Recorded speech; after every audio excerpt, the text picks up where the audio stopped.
ជំរាបសួរបងប្អូនទាំងអស់គ្នាបាទកាត់កទេដែរនេះបងប្អូននេះស្រូវខ្ញុំទុំព្រោះទេស្រូវខ្ញុំទៅត្រូវ3ខែខ្ញុំព្រោះតែស្រូវគេគឺស្រូវវស្សាបងប្អូននេះស្រូវវស្សាគេចេញហើយបាទឥឡូវយើងមើលកាមេរ៉ាក្រោយស្រូវវស្សាចេញហើយស្រែខ្ញុំស្រែពេទ្យស្រែ3ខែទេបាទនេះបងប្អូនមើលស្រូវវស្សាគេនេះស្រូវគេចេញហើយបងប្អូនវាយកន្លះខែទៀតចូលអស់ហើយកន្លះខែទៀតចូលអស់ហើយនេះស្រូវសាំងទៀតប្រភេទស្រូវសាំងទៀតបងនេះនេះស្រូវសាំងទៀតចឹងណាបាទអូលោកបូលដល់ហើយស្រូវចេញលោកបូលហើយបាទនេះស្រូវស្អាតស្រូវខ្ញុំបាទស្រូវខ្ញុំស្រូវ3ខែឥឡូវយើងមកជួសវាតែ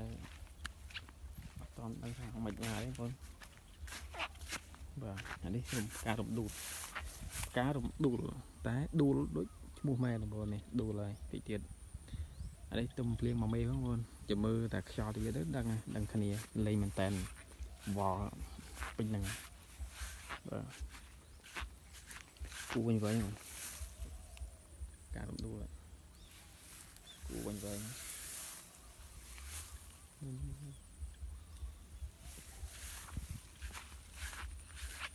ំងទៀតបងក៏សាំងទៀតនេះក៏សាំងទៀតខ្វានេះបងនេះខ្វានេះបាទមើលឲ្យខ្វា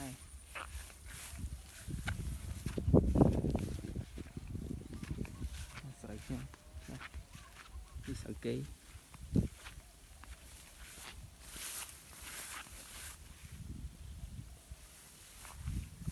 អូខេណាបងប្អូនវីដេអូមិនប្រាំអរគុណច្រើនជម្រាបលាបាយបាយ